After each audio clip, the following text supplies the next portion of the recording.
Good to be here. Good to be here. My name is Doug, and I'm excited to share my founder story tonight. So I started Serif Creative in 2009 out of my apartment on my kitchen table. But every good story doesn't start at the beginning. It starts way sooner.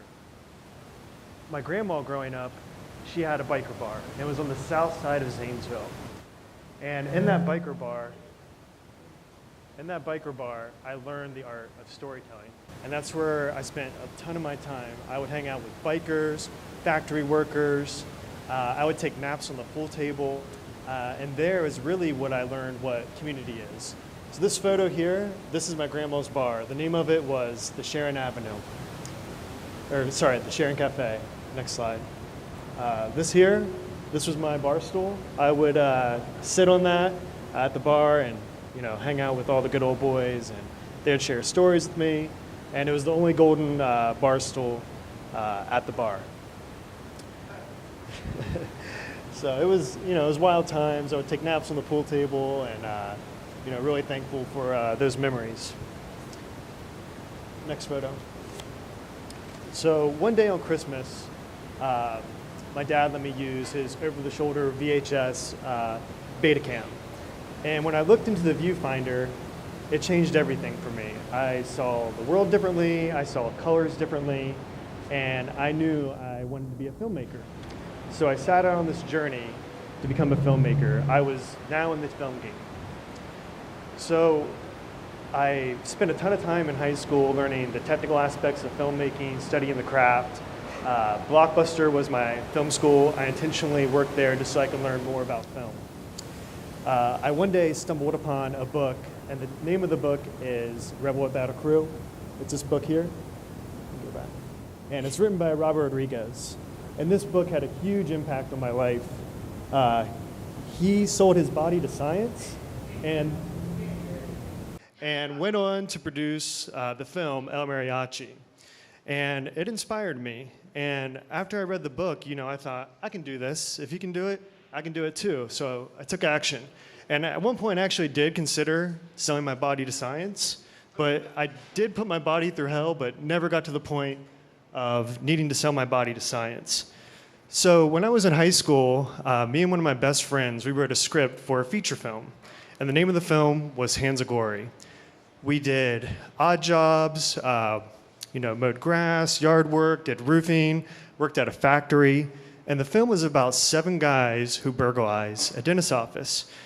And we barely graduated high school. And between the two of us, we saved roughly like $36,000. And that was a ton of money for us back then. We were teenagers, blue-collar families, middle class. And we got into filming Hands of Glory. And it was wild. We filmed illegally in this abandoned prison in Roseville, Ohio. We would sleep there at night, camp out. We filmed these epic shootouts. We filmed all over Ohio in the woods. And we got 4 or 5 days into the production, and it tanked. It broke me. It was some of the worst pain I had ever experienced. We were overly ambitious and lacked direction. We didn't have a guide. Next slide. Part 2, the transition. So after Hands of Glory tanked, I got a job at a loading dock. And the loading dock was back-breaking labor. I worked in the belly of the beast for 3 years, loading trailers, working in 0-degree temperatures. It was like 120, 130 degrees in the summertime. And little did I know, when I was working at the factory, the loading dock, this would go on to be my greatest unfair advantage in life. It was really tough times, but looking back on it, I'm so thankful I had that experience. Next slide. So this is the loading dock. These are a few of the guys I worked with. Notice the camo. And we would load these trailers, stack them up, and this is what I spent 3 years doing. Now, while I was at the loading dock, I was still trying to better myself. I was listening to audiobooks while loading, and I was studying film, producing short films on the weekend, working on film sets. And, I was trapped. I had to get out, but I wasn't sure how. See, I've always been a fighter. I've always been able to punch my way out of things. And I used to wrestle, I boxed. Next slide. This is the boxing gym I used to practice at and train. Next slide. I used to do MMA. This is before one of my fights, just me chilling out. Next slide. This is me walking out before one of my fights. I also started a fight club. This is what we did in Zanesville. We were bored. And this is, how we thought we should spend our time. I never saw the movie Fight Club. We just thought of this. So, next slide. And I won an international grappling tournament once. Yeah, that was fun. And oh yeah. So, actually go back. So what I'm about to show you is the first commercial we ever produced. And this guy here on the left, that's my best friend Jordan. He's in the commercial.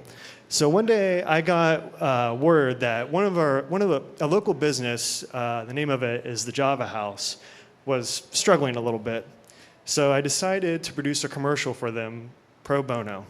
So I called Jordan and we decided to produce a commercial for them. So what you're about to see is the first commercial I ever did, so don't judge too harshly.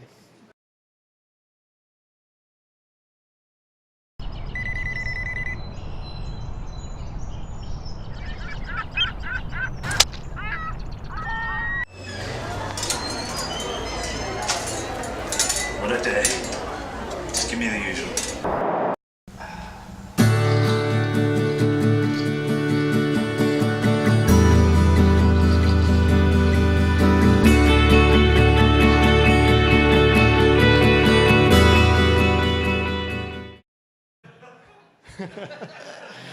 So there's that. Thanks, guys.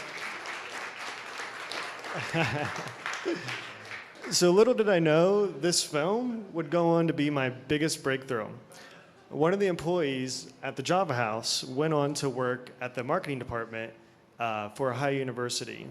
Later that year, she called me, brought me to the table to produce 4 commercials for a high university. And what you're seeing here, this is the first office we ever had. This is my apartment. This is Seraph HQ. And we slowly started growing more and more, booking projects locally. I hired my first-time editor. That's him in the front. His name's Justin, great guy. And next slide. Next slide. And as you can see, there's the Seraph logo. But yeah, good times. That's where all the magic happened. And we did work all over Ohio, all over the US. We did work in Iceland, Nepal, Indonesia. This photo here is of me in Iceland. Next slide. This is a frame grab from a documentary we did in Nepal. Next slide. This is a photo of a rhino chasing me. We almost died. And what I'm about to show you now is a film we produced last year. This is for one of our clients, EAS Myoplex.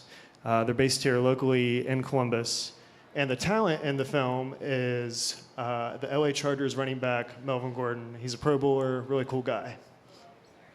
Melvin Gordon is injured on the field just 3 yards short of 997 rushing yards in a game-ending injury.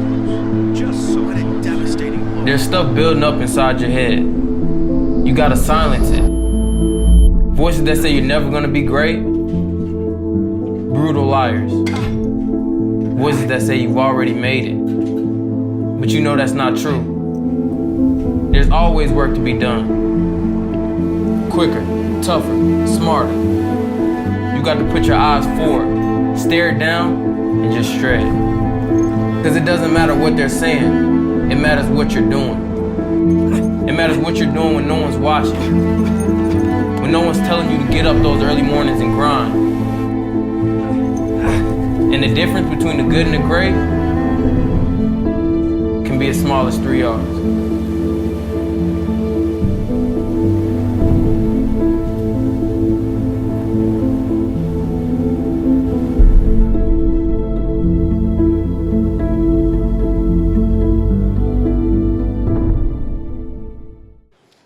So there's a slight difference.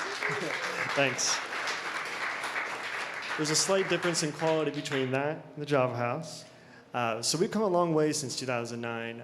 We've worked with 2 Fortune 50 companies. We've worked with over 100 1099s, over 160 companies since 2009. We have a full-time team of 10 on payroll, and it's so much fun to give them opportunities to work on projects like this. If you would have told me, a few years ago that I didn't direct this commercial, I would have lost it.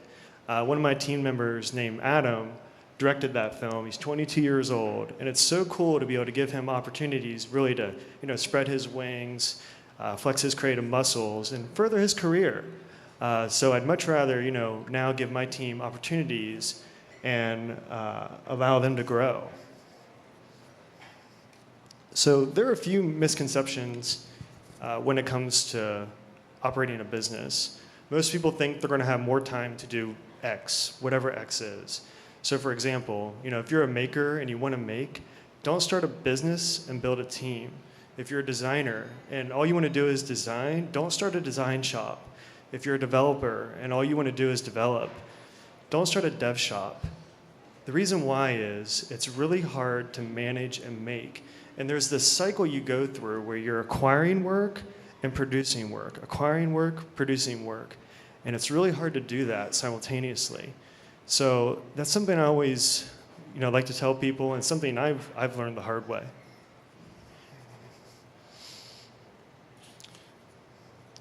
Another thing I have to deal with now is hiring and firing, and that's scary. Operating a business is like living in a fog. There's constant zigzags, moving targets. It's never a linear line. And I've experienced really high highs and really low lows. There was one time I had to sell my motorcycle to make payroll. Next slide. Yeah. I one time had to borrow money to give out bonuses for the holidays. I commonly experience 15, 16, 17, 18-hour days, sleepless nights. My team's livelihoods depend on me, their families, their mortgages, benefits, the list goes on and on. And, I used to let that get under my skin, but I don't anymore. Here's why. That is a burden, but that's a burden I choose to sit down. If I were to think about that constantly, I would begin to resent my team. So now, I just focus on creating an environment where they can be successful and thrive. I've always been all in on Seraph since day one. I never wanted to have a plan B because I knew if I had a plan B, when the going got tough, my plan A would then become plan B. So I've learned a ton of things the hard way, and I've experienced a lot of adversity in my life. One way I've done that is by surrounding myself with so many fantastic mentors. And, they've helped me uncover a ton of blind spots. My faith, discipline, beliefs, and passion have also helped me overcome adversity. And there was one time a mentor taught me a formula on how to uncover my values. And this is something I wish I would have learned sooner. If I would have known what my values are, we would have been able to dial in the culture at Seraph and, get hires right. One day over breakfast, he asked me, Doug, if you were to leave Seraph and you had to hire somebody to replace you, what are the 4 traits they would need to be successful? Name them right away off the top of your head. And I told him, relational skills, initiative, energy, and creativity. He then went on to tell me, if you hire somebody and they don't have those traits, they're not going to be a good fit. That's something I wish I would have learned sooner. A few other things I wish I would have learned sooner, and that is hunt lions. What do I mean by that? You have to focus on big wins. If you spend your time chasing field mice, you're going to burn up too much energy. And by the time you catch them, they're not going to sustain you. Another thing, cash flow. That's the number one reason businesses fail. You have to know what's going in and out in your business and what's going out of it. And that's something I've learned the hard way. And the more zeros you add, the more stressful things become. And money doesn't fix your problems. It only makes things harder.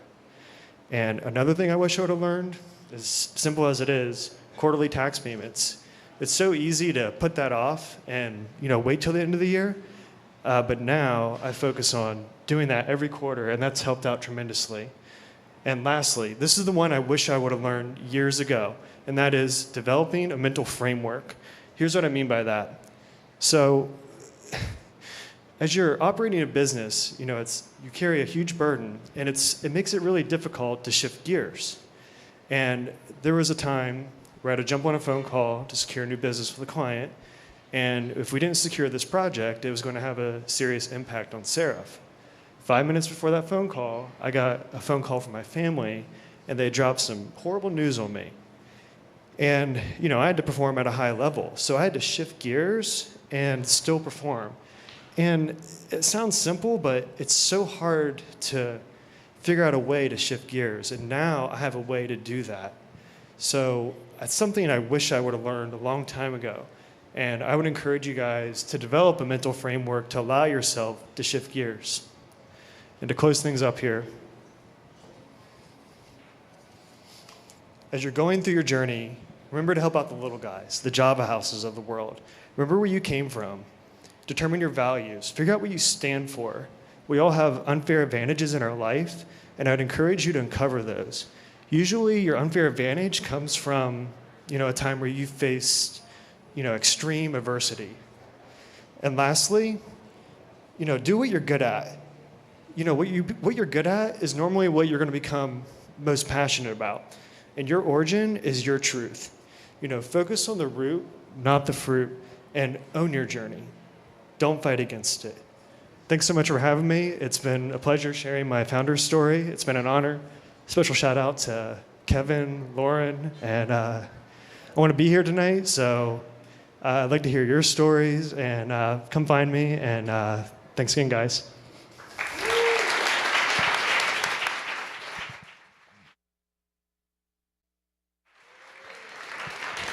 All right, I'm gonna go on stage because I'm too short for people back there to see me. All right. Can everyone hear me okay? Yes? Okay, cool. Firstly, I want to thank the guys who put this together for putting this together, Laura, Mackenzie, Kevin, and I want to thank y'all for being here as well. My name is Disha, and this is my story. So,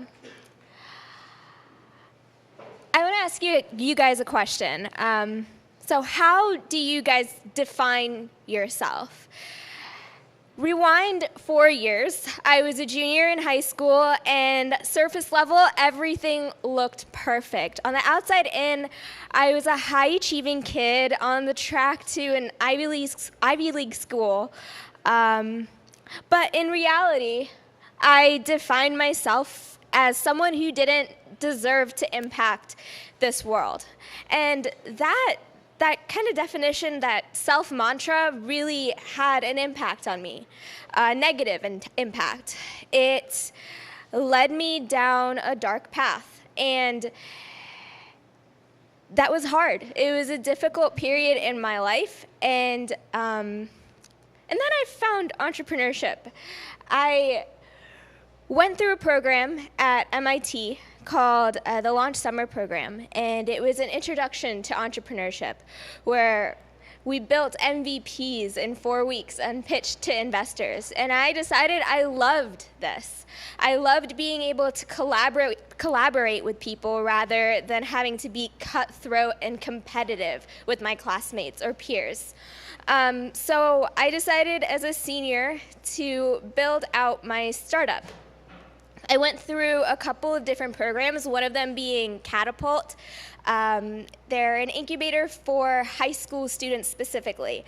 I did really well on their demo day and got a scholarship to go to Draper University, which is run by this guy. He's a billionaire investor in SpaceX, Tesla, Hotmail, Skype, you name it, he's part of it.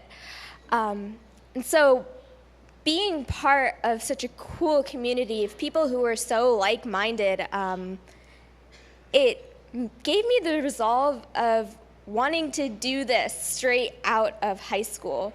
And I was thinking this through while I went through Draper University, and then pitch day happened. I ended up placing second out of 70 other startups, and many of them had revenue.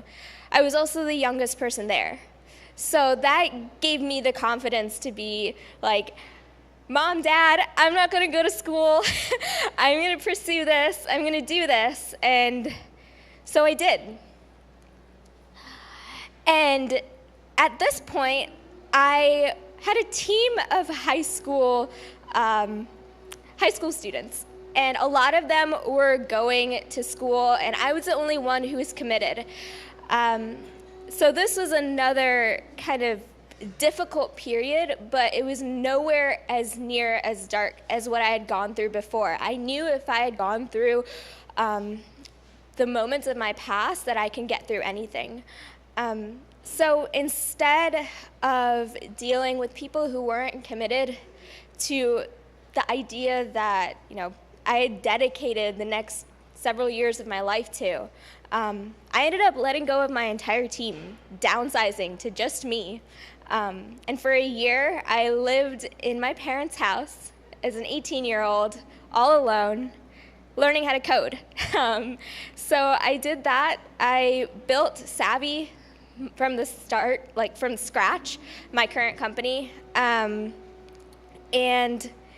during all of this, I asked one of my best friends a question. How would she describe me? And she said the word warrior. And that really stuck with me. And I was like, why in the world would you describe me as that? She's like, you brought yourself out of despair by starting a startup. Who the fuck does that? So that stuck with me, and that's the definition I hold for myself today. What I'm saying here is that the way that you talk to yourself, the way that you see yourself can define the outcome of your life. Thoughts influence actions, and actions determine outcomes. And so, in turn, your thoughts really do control where you end up. And there's science behind this, a science called neuroplasticity. One of my mentors, her name is Gina. She's the right-hand woman of Tony Robbins. And she teaches this every day. And it's had such an impact on me. So be careful of what you say to yourself, the negative things you say to yourself to put yourself down. One of my high school teachers actually told me, speak to yourself as if you would speak to your own daughter. And I do that every day. This science it's not better seen than in the story of Stephen. I met Stephen over the summer. I led a program out in Wilmington, North Carolina. It's called the HERO program. And basically, I educated gang leaders on entrepreneurship. They know how to sell, they know how to lead. Is basically taking the skills that they had and applying them in a new path. And I taught them about this shift in mindset, how shifting your thinking into, instead of being a bad guy or a gang leader, you can be a father, a role model in the community. And that's exactly what Stephen did. When he was 19, he went to jail for killing someone. He stayed there for 10 years. And he, for the longest time, saw himself as that. And didn't help that society kind of put him in that place as well. As a convicted felon, he couldn't get a job anywhere. But through my program and through the help of other mentors, he began to see himself completely differently. He now sees himself as a father of 4 beautiful children, as a co-owner of True Colors Brewing, which is a brewery that employs gang members and gang leaders to put them on a different path. And he's a survivor and a warrior, just like me. So, in short, define yourself as what you want to see yourself as. I am the leader of gang leaders, me. A 5'1", 90-pound girl? Yeah, sure. I'm an entrepreneur, a coder, a hacker, and a warrior. Thanks.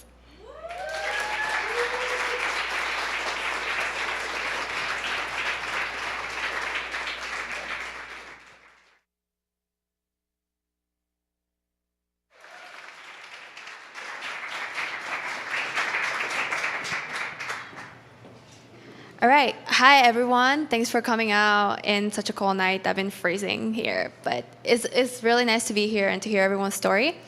My name is Natalie Bertrand, and I am the chief dreamer and co-founder of Beta.MN. So Beta.MN is a brand new startup, and we actually started here in Columbus, so it's really nice to be in this community today. So I was born in Lima, Peru. I was born in Lima, Peru, and when I was 9 years old, my parents moved to America. When they took the decision, I became a dreamer and a DACA recipient. For those of you who are not aware of what DACA is, it stands for Deferred Action for Early Childhood Arrivals. And what it does is that it provides a status for young undocumented immigrants to be able to work, go to school, and drive. So very basic things that all of you could do are not everyone is so lucky to have. So I have DACA, and my journey started in New York City when we arrived from Lima. I didn't speak English at all, so I had to learn the language. And my parents decided to take that decision because they wanted for me to have a better life in America. They wanted to seek out the American dream. And today I stand here as a living American dream. I got a top quality education through the New York City public school system. I got a full ride scholarship to a 4-year college in New York, the City University of New York, to be a mechanical engineer. And after I graduated college, I got a job here in Ohio at Honda to be a design engineer. So that is my full-time job. And without DACA, I wouldn't be here today. So DACA has opened many doors for me, and it opens many doors for everyone that has it. However, there are a lot of difficulties that we have to go through to get DACA. The first one is that it costs $495 to apply for it. For many of you, that's not a big deal, but think about a young undocumented family making minimum wage jobs. That's what my parents had to go through. So for them, $495 was a lot of money. And when I applied for DACA, I was 17 years old. So my income was zero. Like most 17-year-olds, I was in high school, and I didn't see myself as different. I just wanted to go to college, and I just wanted to do what all my classmates were doing. Another difficulty is that DACA has to be renewed every 2 years. So that means that every 2 years you have to apply and pay that fee. And the final is that you have to go through lengthy immigration paperwork to apply for DACA. So Brooke over here is helping me out. He has my paperwork, and all the sheets of paper are what I had to submit to prove that I was in the United States since age 9. Every single day without leaving. It sounds kind of ridiculous to prove that you lived somewhere for 9 years, but that is what every dreamer and every DACA recipient has to do. So we wanted to help out dreamers with DACA time, and we found this quote actually came in the New Yorker this month, so you guys could read it. There was this great article that it shows how difficult it could be to be a DACA recipient. So this girl, Elizabeth, is just trying to renew her DACA because without it, you don't have the ability to work or drive or do anything. And she couldn't find the money to do it, to pay her lawyer, and her lawyer refused to give her paperwork back. So that means that Elizabeth was not able to renew her DACA because her lawyer did not want to give her her papers unless she paid him a lump sum. So to solve this problem, we created DACA Time. It will be a TurboTax-like software, just like everyone here. Doing your taxes is fairly difficult, and I'm pretty sure most of you don't do it by hand. And we will solve that for immigration paperwork, and especially for DACA. So that was our solution, and we came up with that here in Columbus. However, I'm here to talk about the challenges that we went through. So we had challenges as a startup. The first one is that we didn't have any customers because we didn't have a working prototype for DACA Time. So we were making zero. That was challenge number one, and I'm sure everyone that is speaking today has gone through that. A second challenge was,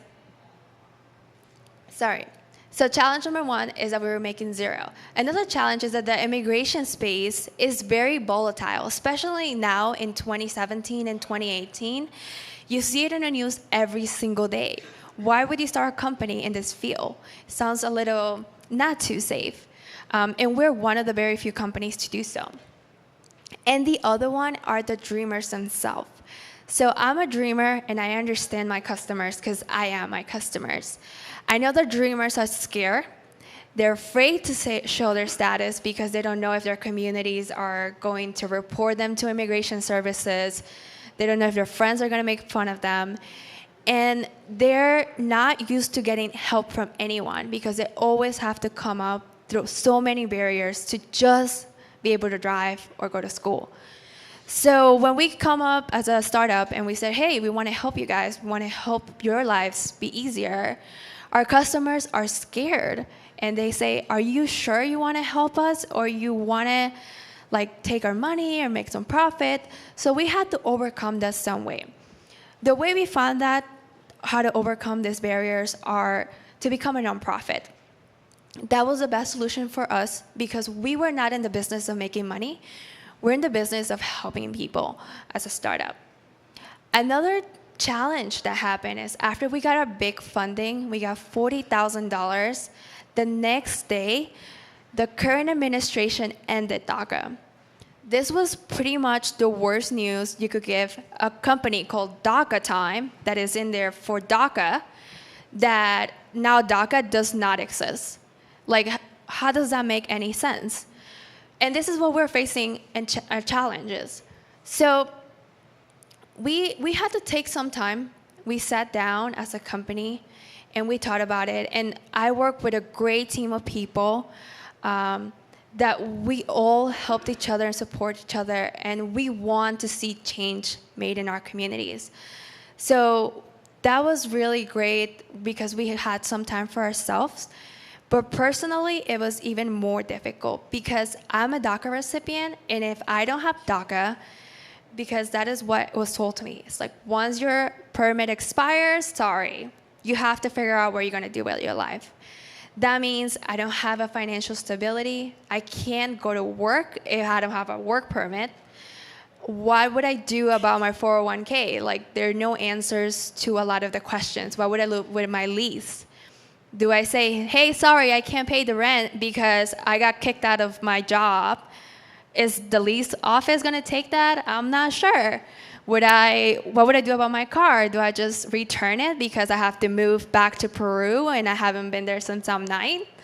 There are no answers for anyone. So for me, it was devastating. I just spent a whole day crying because I thought my life was going to end as I knew it, and I have to figure things out. And moreover than my financial stability, which was a big changing point for me, was the fact that my family is here. My little sister, who's 15, is a US citizen. She was born here. What was I gonna tell her? Hey, I'm sorry I won't be able to make your graduation. I can't see you go to college. I can't go to your wedding, because once you get deported, you're not allowed back in the country for 10 years. And that's something people don't know. You become banned from the United States, where you legally cannot get on a plane to come here for anything. If your family have kids, you have a wedding to go to, sorry, you're out. So what was I gonna do about my little sister? Like, I couldn't face her, so I just cried and cried all day. And thanks to my wonderful significant other, who's also one of the co-founders of DACA, I had the strength to stop crying, because I did not want to stop crying. It was just too devastating. And I said, what can I do to change the situation? What little bit of work can I put in so that people understand what all the dreamers, not just me, are going through? And there's 1.9 million dreamers in the United States. So what we did is we changed our pivot from developing a software, because that was our main goal and that's what we got money for, and we started advocating for a permanent solution for dreamers. A permanent solution that's not going to get taken away whenever somebody feels like it. It's going to be a law, and it's going to be fixed, and it's going to give everybody peace of mind. So I got the opportunity to go out to DC and talk to congressmen and senators to share my story. I've been on several news outlets such as CNN and a lot of radio shows. And here locally, yesterday we had an event where we showcased the faces of dreamers here in Columbus.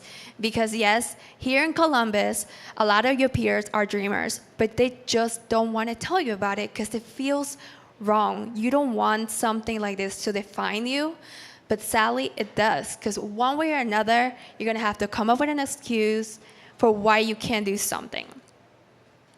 So that's what we've been working on as DACA Time. And we're fighting for the DREAM Act to be passed tomorrow. So we're in an urgent deadline. All of us are living on the edge.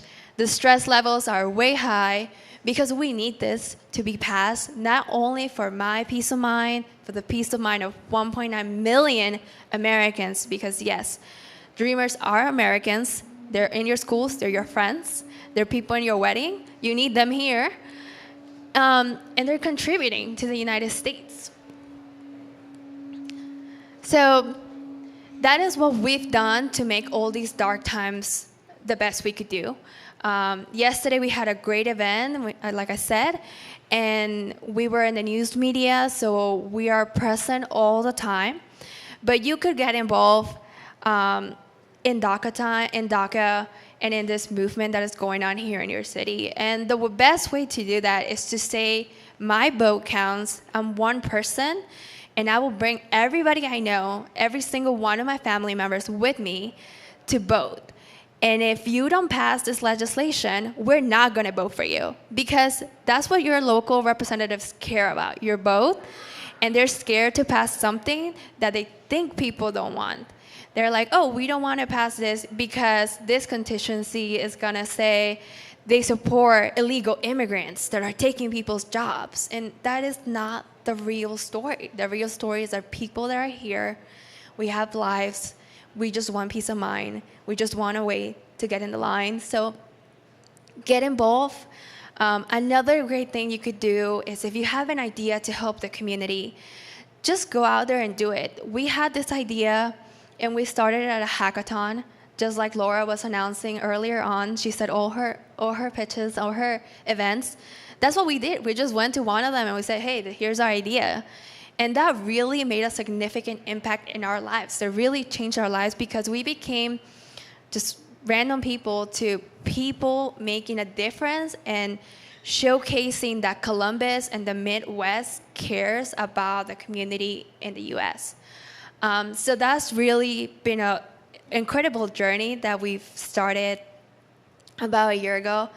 And I wouldn't trade it for the world. I was, scared and shy, and I had my own thing going. I had my job and no worries, but speaking out and telling my story, if it could help change one boat, is all we need. So please, I challenge you to get out there, put your ideas, your passions, and make them a reality. Thank you.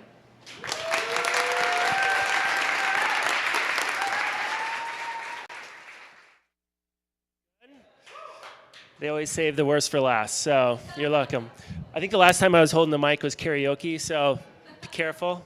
I know you guys know what I'm talking about. So my name's Ryan Brosher. I live in Minneapolis, and I am the director of Techstars Retail. I also run a venture capital fund called Matchstick Ventures, and we invest in companies really across the country. So is everyone back there here all right? Don't want to? Okay, I love you too. So I want to go through kind of a bit of my founder story and where I've gotten today, but in my roles, I've been very lucky to work with some pretty amazing entrepreneurs through either investing or through mentoring. And I want to bring some of those stories up too, of like stuff that maybe I've experienced through other people in their startups, but I can also give you my antidote to it too. So I'm not going to give you the whole Ryan Brosher life story up here because I've done my founder story and it's lasted about 2.5 hours. I can do it maybe in, 30 seconds, we'll see, but maybe I can give you the longer one at the bar later. So let's get started here. So first off, my background. I'll give you some highlights here, but then in the stuff I have following up, I'll go into deeper detail on some of the stuff that I've been involved with. So my background from the beginning, I grew up in Iowa in a super small farm town of 400 people. My father was a farmer, my grandfather was a farmer, my great-grandfather was a farmer. So what did I become? A tech venture capitalist. That's right. But I grew up in the middle of nowhere in Iowa. My first job was, well, I shouldn't say it was kind of ingrained in me from the beginning of the farmer mentality. And I don't know if you guys, anyone else here grew up on a farm, but the farmers are the ultimate entrepreneur. Like every year, you're basically putting everything on the line to hope that something grows, to hope that the price is right, to hope that you could sell it, and to hope to make a profit off of that. And then you just start over again every single year, and you really have no control over a lot of those levers in Mother Nature or in the really the price of the good you're growing. So in my head, that was just normal. Risk was normal. That was just what you did. You went to bed. You hoped it didn't hail. You hope tornado couldn't come through, and you hope that you were able to harvest a crop and make some money off of it. So growing up, really risk wasn't a thing, and that has really laid out where I am today and what I do. But my first job was selling sweet corn door to door in my hometown. I used to take a little wagon, knock on doors. First lesson learned, you should charge money when you're trying to sell something, because I always ended up just giving it away and I couldn't buy anything. So lesson learned there. My second job, these are pretty funny, was picking up rocks. So we would literally go into the field and pick up these giant rocks, and we get paid on a per rock basis, which I started to learn could be good or bad depending on the crop of rocks. But that was a brutal job. And the third one was detasseling corn. So if you guys have ever done that, anyone in Ohio? Yeah. Okay. Thank you. I like you. You're literally walking through the field. So detasseling the corn. It's exactly what you do. Anyways, kind of crazy early stuff, but it really laid in my mind the work ethic, how it's so important, and really, like I said, how you just continually to find jobs. You're not afraid of the risk and keep going from there. Anyways, I then moved up to the University of Minnesota into the Twin Cities. Moved to a really, really small town to in my mind, a really, really, really big town, and right into the city there. And actually got my business degree there, and I started my first company kind of on accident when I was a senior in college, or a senior in college at the University of Minnesota. And what I did is we actually started a publishing business on behalf of the university, and we had no reason whatsoever to get into this business beyond that we saw an opportunity and we went after it. I'll talk about that a bit more in the slides here. Luckily, we sold that company 2 years out of school, so we went full soup to nuts, starting a company, had a really good exit out of that. And then from that time, I moved out to Boulder, Colorado in 2008. And that time was a really interesting time because the economy was going like this. And second, the startup communities, really movement, kind of the next wave of that was really taking off in that community. I just happened to be in the right place at the right time. It's when Techstars started. It's when, Foundry Group in Boulder started. And it was a really interesting time to kind of see that second wave and be able to ride with that. So I'll talk a bit more about that time as well. And then it came time for us to raise a family. So it sounds like Columbus is very similar to the Twin Cities in that it's a great place to raise a family. You kind of boomerang back, or you come back to where you are. We did exactly that. We started having kids, wanted to be in the Twin Cities, and we moved back. And at that time, was trying to decide. I actually had sold my second company by that time, and trying to decide if I wanted to keep going down that route or go down the venture capital route. And decided to go on the venture capital route. Created Matchstick Ventures, created a few other things along the way, and then started Techstars. So how many people here are familiar with Techstars? Overall, yeah, I know you guys are. So we were very lucky to have the Vibe guys involved this year. So Kevin was living in Minneapolis. I don't know if you guys follow him on anything. I'm sure you knew exactly what happened all summer. But we've been very fortunate to have some amazing companies go through our program. And how it works is we recruit companies from all over the world, literally thousands of companies we review, and we narrow it down to 10 that we then invest in. They all move to one location, and we pair them up with 150 plus mentors. Our program in particular is a retail program that we work in partnership with Target. So our program is run inside of Target headquarters in Minneapolis. And our mentor pool, a lot of them are Target executives. We've got local entrepreneurs, investors, agency folks, you name it. Lots of value creation during that program, and they come out the back end with a better team, better product, better vision, and many of them go on to then fundraise and grow their company from there. So we've been very lucky. We've had actually 2 Columbus-based companies run through. We've had one each year. So we had Vibe last year, and then we had another local company called Nexosis involved. They're a machine learning API for developers. And they were in our first class, and both teams have done great since the program. So I love Columbus. Thank you. So that's Techstars, and what I want to get through here is just I have some tongue-in-cheek things to talk through about really the harsh side of being a founder. How many people here are founders of their own startup right now? Good? Yeah, maybe 25%? How many people want to start a startup someday? Good. We have a few. Yeah, way in the back. All right. So what I want to talk through here is some of the untold stories, right? I'm not even going to come close to some of the stories that were told earlier because I'm not in my own startup right now. I help to try and help other startups over there, and I think those stories were pretty amazing, but just some anecdotes and with real stories attached to them. And maybe it might inspire you to become your own entrepreneur someday. So first off, don't do it. Like, why would you do this, right? Seriously, look at the numbers. Like, it doesn't make any sense. Like, vast majority of startups fail. Your life kind of sucks for a long time. And it's really, really, really hard. So it doesn't make sense. It literally does not make sense if you look at it logically. Why would you do this? But it can. But what I want to say there is that don't look at the data. The one thing with that data that you may see is they don't know the stories behind why you're doing what you're doing. And usually the why you're doing what you're doing paired up with your wanting to do what you do and why you're going to start this startup is why that you can be the anomaly outside of what the data shows on there. So you hear a lot of entrepreneurial stories, and what you end up finding is that either people just fall into it, like it kind of hits them across the face one day and they just are almost forced to do it, or two, they can't sleep at night until they solve this problem overall.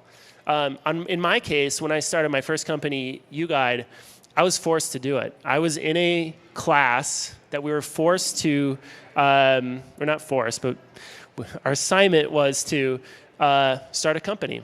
And so we just put our brains together. We thought of a company, then we went out and did it. And so that was one of the things. And then once we started to do it, we started to get more and more into it, really jumped off that cliff and started to think through like what that would be. You meet other entrepreneurs, and they literally cannot sleep at night until they solve this problem. And this is definitely the Vibe guys that I know too. So a big shout out to them. They literally cannot stop talking about the problem that they're solving. They don't sleep at night until they can solve this problem. And that's very inspiring overall. So I think that gets beyond the don't do it and the data, is if you have some of those characteristics built into it, and if you can self-identify with one of those, and or someone else identifies it on you and shoves you off the cliff to do it. So the second thing is ideas are cheap, right? We can all sit here and think of really good ideas. The problem is they're hard, right? Like they're cheap. You actually have to go out and do them. And so, my story behind that is when we started our first company, it was a publishing company. Like I said, we produce on behalf of the university. Not this like amazing idea. It was before Facebook, before smartphones. I'm dating myself a lot there, but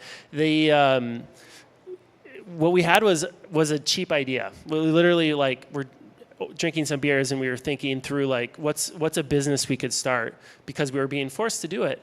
And we came up with a bunch of ideas, and then we started kind of checking them off the list, seeing what was right. And we came up with this idea for basically a welcome guide to campus that, the University of Minnesota, one of the largest universities in the country, people could use. They could use it as a welcoming to them. And that was basically the initial idea.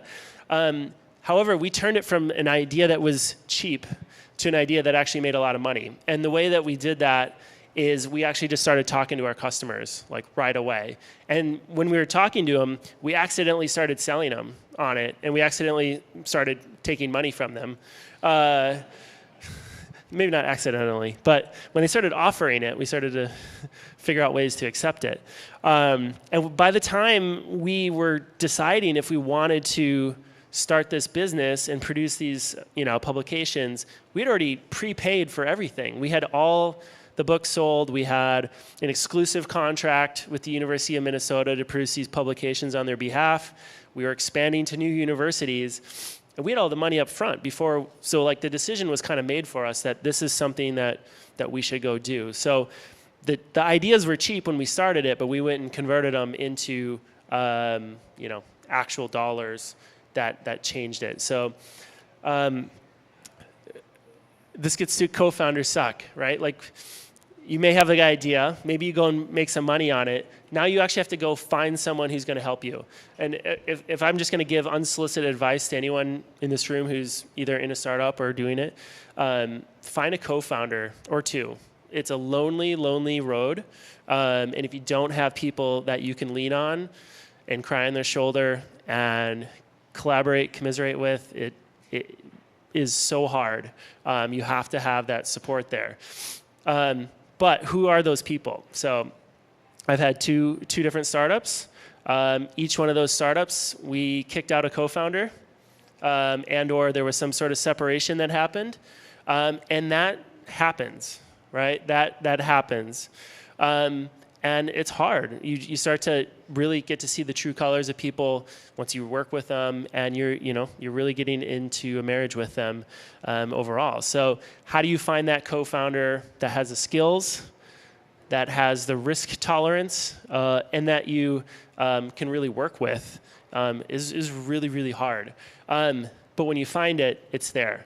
So like I said, in my case, I had co-founders in both of my companies. In both those companies, we ended up having to basically kick out, in one case, one of our co-founders, and the other ones we came to an agreement on there. So be ready for that. But that stuff happens, and the earlier you can identify it, the better in your startup.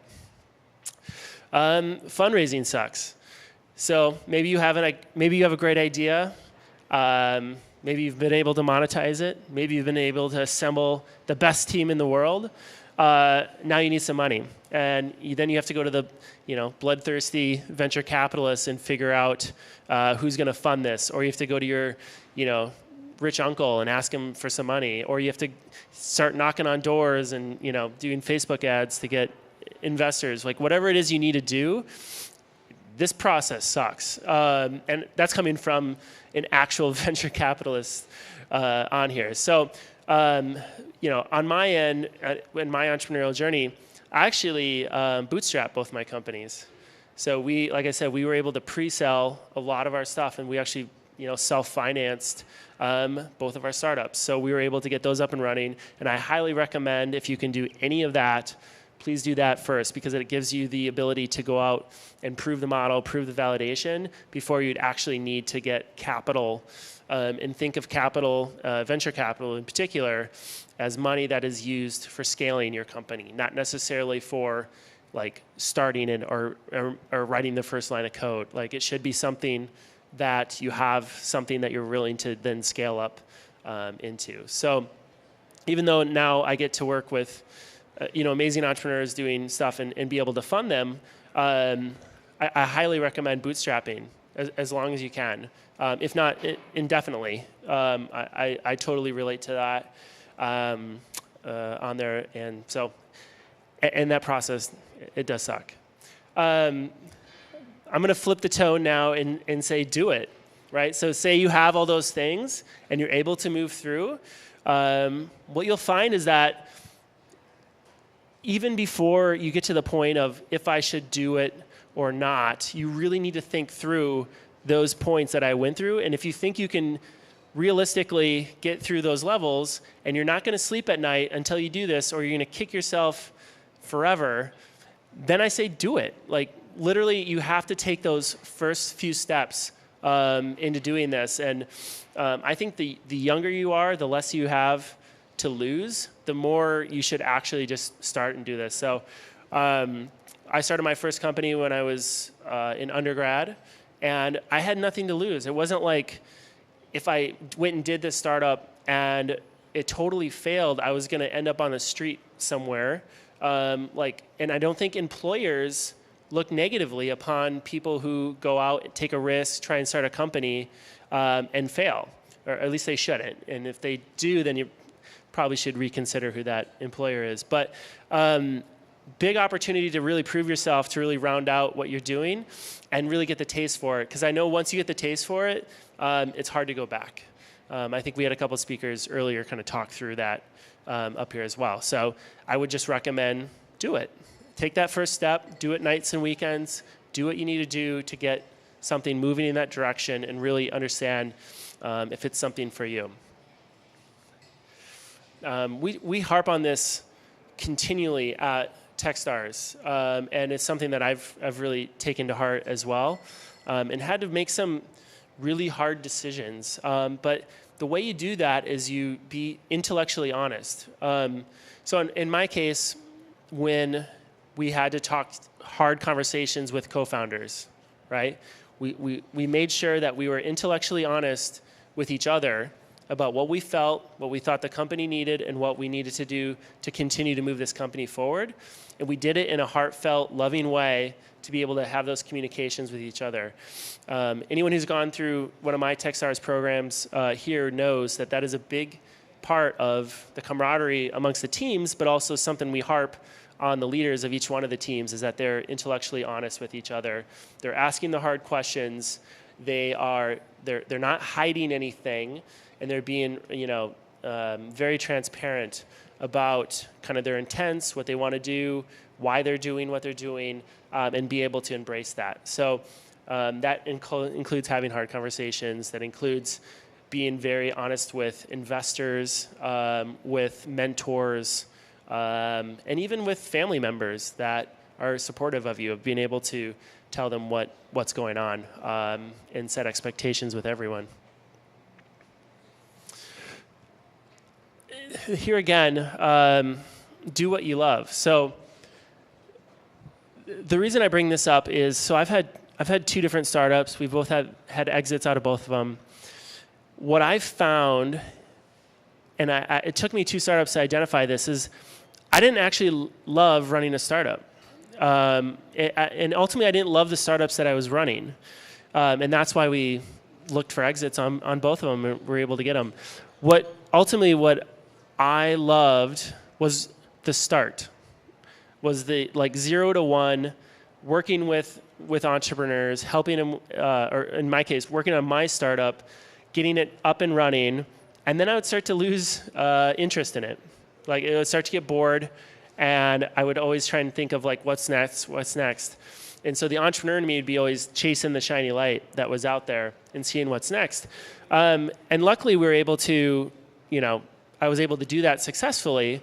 But what I found is that by being a Techstars managing director and by being an investor, I got to continually do that part of it and fund and back companies that were doing that and being supportive. So I had to be intellectually honest with myself, even though I was successful with the first 2. What was it I actually loved to do? And what I loved to do was start the early stage companies and be able to do that every single day. And I've been very fortunate to be in a position to continue to do that. So find out what it is that you actually truly love, because when things get tough and things aren't going as well as you think they are, it's only if you love what you're doing is that you're going to persevere and keep going from there. So I know, when I'm working with a startup, or we make an investment in a startup, or they're a Techstars company, I love working with that company. And I know if they have hard times or they end up having to shut down, they give me a call at midnight with a hard question, I'm going to answer it because I'm doing something that I love on that level. So you should find the same on your end. Don't just find the next widget or the next, cheap scheme for making money. Do something that you love so that you can persevere and through the hard times. Only a couple more here. So actually, this is the last one. Surround yourself with smarter people. And this gets to mentoring. I always like to say I love being the dumbest guy in the room. And that's usually the case. I try and always surround myself with people who are way smarter, way more successful, and maybe just have different takes on situations whenever I can. And no one ever told me this really early, but I tried to always find people that I could relate to, and never. I didn't formalize this until probably 5-6 years ago. Is actually formally asking people if they would be a mentor for you. And that can be a personal mentor. That could be maybe a position that you're in. If you're a CEO or CTO, find a peer that is also that, who's had success or that you can relate to. Or it can be a team mentor for your whole team. But I think it's an incredibly underutilized thing, and it makes you be humble and really intellectually honest with yourself of what you need help with and your ability to work with that. So find out who those mentors are that can help you. And I mean, on my end, when I was an entrepreneur, I had multiple mentors that I still call on today. When I switched to the investment side of it, now I have multiple investment mentors that I continue to work with, and I'm incredibly thankful for. And if you're a part of Techstars, you know it's all about mentoring and making meaningful relationships with mentors on that level. So that's all I had on my end. I can get into more detail of the different things over at the bar here later, but I don't want to hold you back from that. So anyways, thanks everyone. I really appreciate it. Everyone's been very welcoming to me here in Columbus. And if you have any questions about Techstars, Matchstick, Minneapolis, or the Vikings, let me know. Thanks.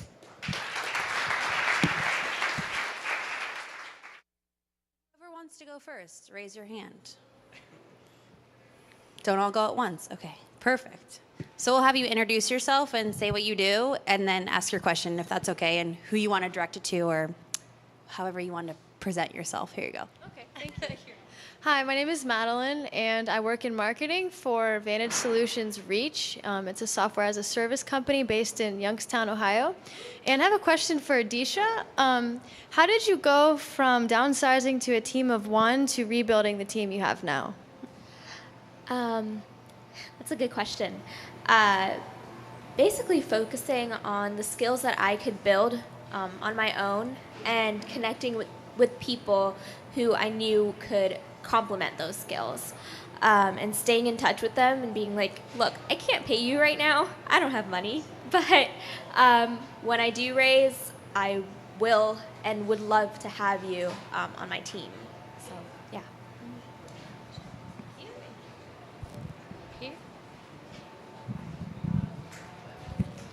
So what advice would you have for somebody that has some kind of great idea or some kind of idea and wants to run with it? Say that's a colleague or a friend, whether that's tech or whatever that they're wanting to do.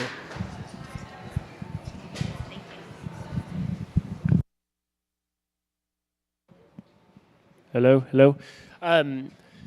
So I always say if you have an idea, you should be telling everyone and your mother that idea. Like, don't hold that idea in. Tell everybody that you know that idea, especially because if you're looking for a co-founder, you're going to have to find someone and inspire them to want to dedicate time. And you never know who that person is going to be, or who that person you're telling knows someone who knows that person. And then secondly, I think entrepreneurs have a tendency to hold their ideas close to their chest and afraid that someone might steal it. Like that, there's stories, and maybe people have heard of them, but the vast majority of the time that never happens, right? Like, if I like your idea, am I going to like quit my job? Am I going to take that idea? Am I going to implement it? And even then, am I going to do it better than you would? You know, do I actually care that much?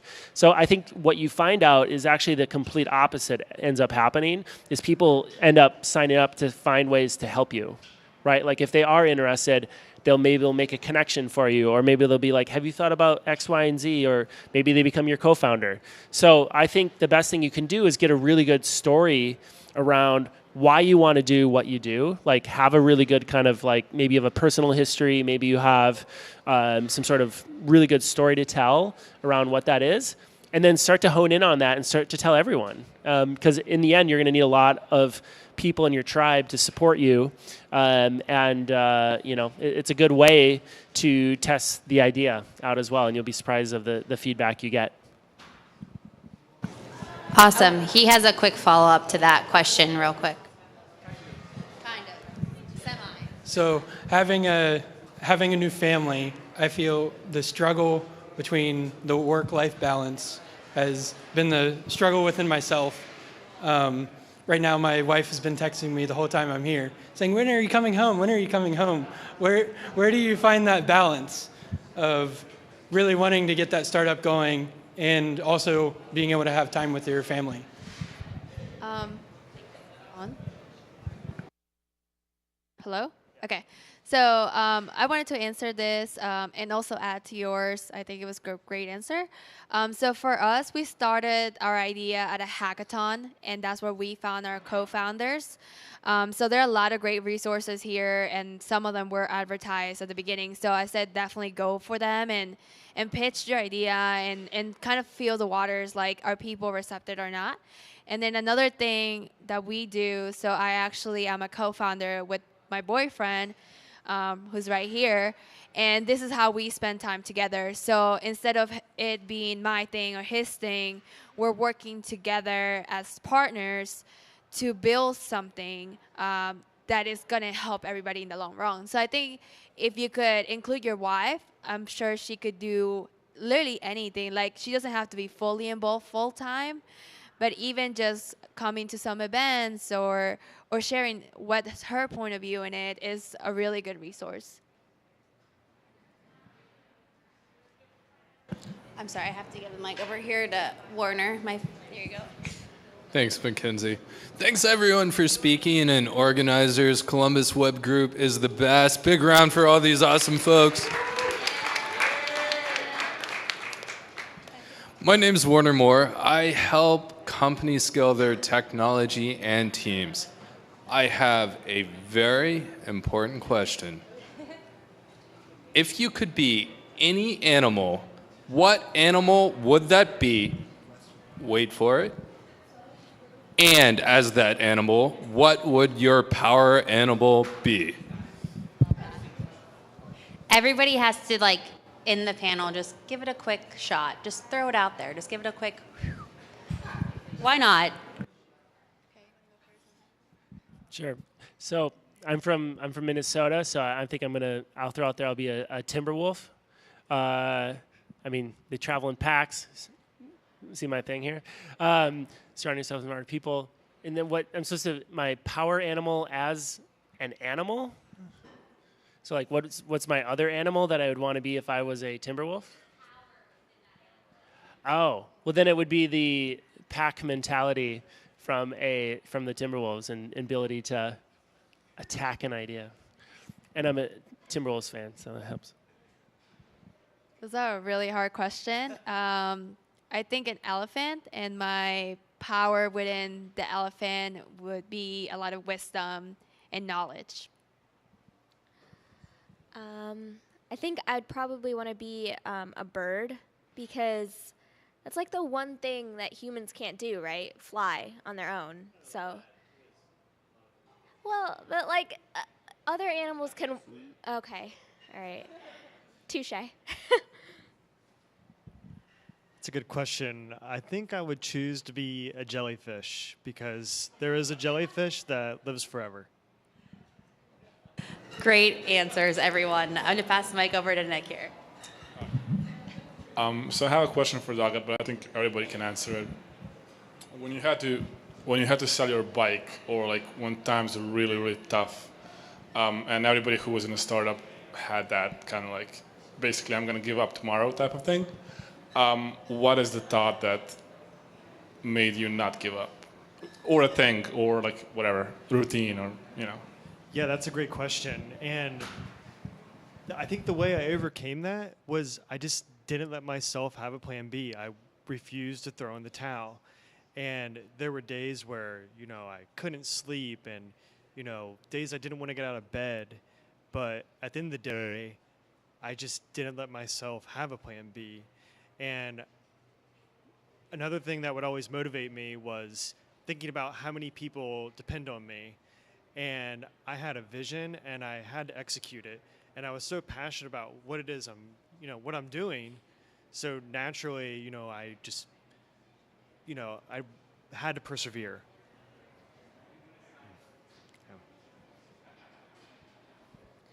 To riff off of that, it's also really helpful to have mentors that are able to kind of guide you through those really difficult times. I know my mentor in Wilmington, where I live now, North Carolina, he's provided invaluable advice and expertise, connected me to people who have gotten me through those tough times. So yeah, that's the advice I would give. Yeah, and I think for me, it'll be the support system and that kind of family in the co-founders. So I think you talked about it a little bit and saying you're kind of married to your co-founders. So for us, we are a big family of co-founders, and in each other, we have different strengths and different weaknesses, and we all complement each other. So that strength that you might not have at one moment of time, like for me, it was when they told me doc was over. I found that in the co-founder family that we have.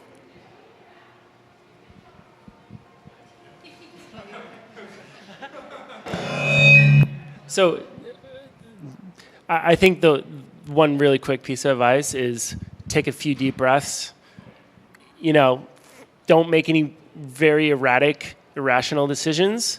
Maybe take like a 48-hour pause, mental break to really think through should I stop doing this or not? You know, maybe it's just a bad day you're having. Maybe it's just something that you need to work through mentally, and the mental grind of a startup, and you know, the mental fitness it takes to have a startup is real. Right?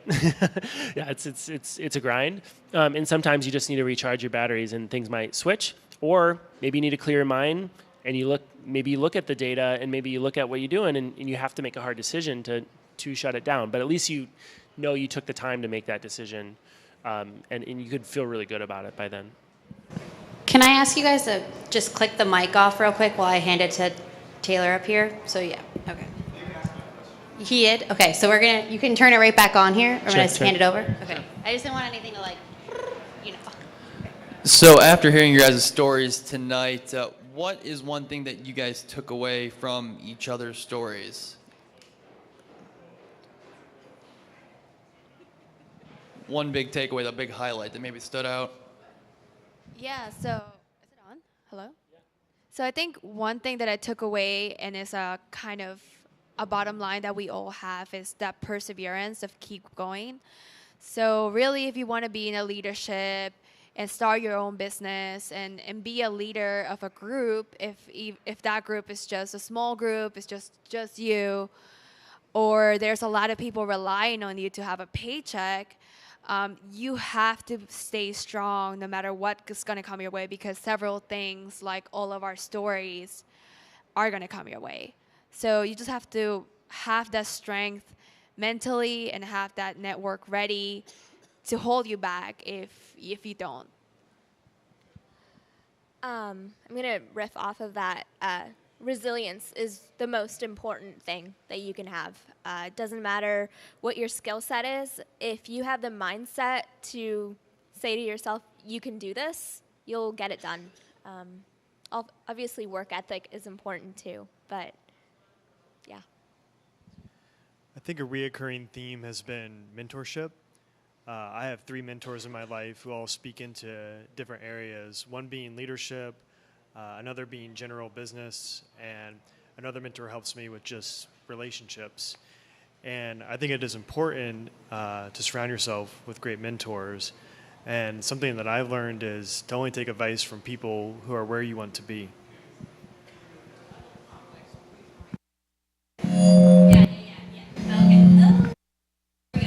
We're good. We're back on the mic. Here you go. Oh. How you doing? My name is Kenrick Miller, and I was going to say one of the biggest problems that I have is dealing with people is trusting them. So I want to know, how did you overcome, like when you got that idea or you're going through your thing, and it comes to a point where you have to delegate important things to the next person? Like, did y'all just go in and like, Bob, you do the books, this is what you do, and then try it? Because I know expenses like that can kill a small startup in the beginning, so you can't really like fumble too much. But I have a problem trusting people, so I want to know how y'all got over that, like saying, all right, Bob's going to be in the books and you're going to set up all the shows or whatever. You know, that's hard. I completely understand that. I'm a little bit of a perfectionist, so I understand. With my teammates, I make a consistent effort to provide feedback on every piece of work that they, at least important pieces of work that they, give to me. Yeah. I think for us, because we have a really big team, I think at a point we were like 12 people working for DocuTime. We trust each other's expertise. So I'm a design engineer. I don't know how to code, so I am not going to do the code for DocuTime. Like, I'm not going to do that. But I am the expert of the field because I am a DACA recipient. So when it comes to sharing my story, I'm 100% trusted with that responsibility when it comes to doing press. But when it comes to coding, we have another person whose expertise is coding, and we trust them to do that. And when we have to do our project management, Derek's over here in the back. He's the expert in that, so we let him manage the team and let her manage the project. And you just have to find experts. Like, make sure when you're building a team, I think that was something you said, is find people that know what they're doing because you want to be successful. You get what I would say I don't think I've ever met an entrepreneur who doesn't have a problem turning over the responsibility because you feel so personally attached to it, right? And to say like, I've been doing this, now you do it, is a really hard thing. So I just want to recognize that that's not uncommon, right? But it is something that needs to be overcome because ultimately you're not going to be able to do everything, right? And I think the way you do that is you initially set up trust, right? You have to build trust that they're going to do it, but they also have to know that you trust them to do it, right? Because they can do a right job. So I think it is very, very, very common for that to be able to say, you know, here's my baby, like, please make it better, you know, and like do these things. But I feel like mentally you have to do that to know that the person's actually going to succeed in what you want them to do. So there's that dual trust. Do you want to ask your question? Hi, I'm Christopher. This is for anyone who wants to answer it, but I started a side business back in college and just kind of have fun with it. A lot of late nights, early mornings, just having a great time. So for you, as your products start to prove themselves, as you start to prove yourself, I assume at some points you have to say no to some things in order to be successful at the things that you do well. How do you decide what to say no to, especially as entrepreneurs? You probably have lots of ideas. Is it on? Yeah. So I'm one of those persons. Is it on really? No. Hello. Okay. So I'm one of those persons that have a lot of ideas. So that's me personally. I'm involved at work. I'm part of a whole bunch of groups, a Latino group, young professionals group. I was leadership in all these groups. And then I have a side hobby where I love to take pictures of concerts. And I love to be involved with the community, and I like to mentor and all this stuff. So when it came to DACA time, I had to learn how to say no. So I had to reduce my workload to make this a priority. So I wanted DACA time more than I wanted anything, and I had to let go. So some of things that are my projects and are my babies in one sense or another, I had to hand them over, and then I focus all my attention into DACA time, and I see that focus coming out as rewards because we're growing as a company every single day more and more. And that's because I'm not doing a little bit of here, a little bit of that, and all that stuff, but I'm laser focused on DACA time. Even when it comes to my own job, if I have something for DACA time, I will work my 8 hours and not stay overtime and not stay and try to, be the best at work. And I'm like, I'm a good professional. I get my stuff done, and I have to go because this is my number one. So it was a big challenge for me, but I had to do it. So what I'd recommend is make a list of all of the things that you could be doing, figuring out which ones are going to provide the most impact or give the most bang for your buck, and focus on the things that, will end up impacting your startup or move the needle on your company the most. Yeah, that's a good question. I don't really have a black and white answer for that. One way I prioritize my time is 25% of it is an internal focus. So Mondays are usually dedicated to that, and then Tuesday, Wednesday, Thursday, Friday has more of an external focus. And I have times on my calendar, like for example, usually anywhere from 7 to 9 a.m. is when I'm open to meeting new people. And one way I can really prioritize who I meet with is if it goes back to building new relationships and building community.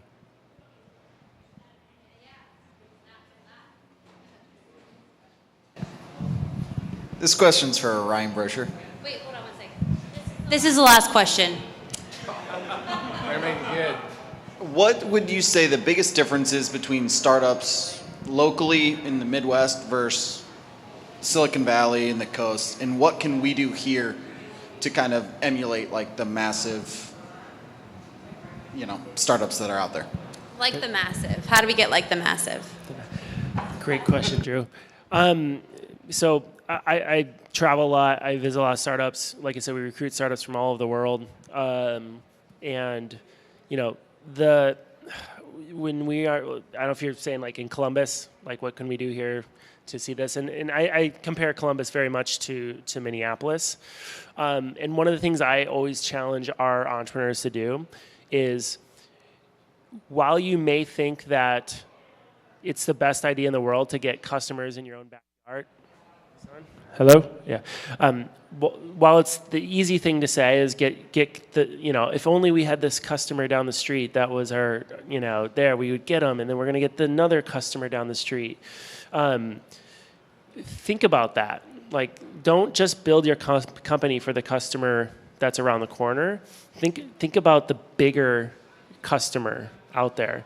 Like who are the companies, who are the ideal customers, regardless of geography, that you could be going after and having them become your company. And now, granted, this is in tech, right? So depending on what company you're thinking, but in tech you can have a customer almost anywhere. So I always challenge our entrepreneurs in Minneapolis to be thinking about, who are those customers that your cousin isn't the buyer there that you're going to get, or that you went to high school with that person. And it's a tendency to do that in smaller markets, and very much in the Twin Cities. And so what I challenge them to do is get on a plane, go to other markets, build networks outside of your own market, and that becomes way more valuable even back in the market that you're from. So I jump on planes all the time, even when I was doing my own startup, definitely when I'm in Matchstick.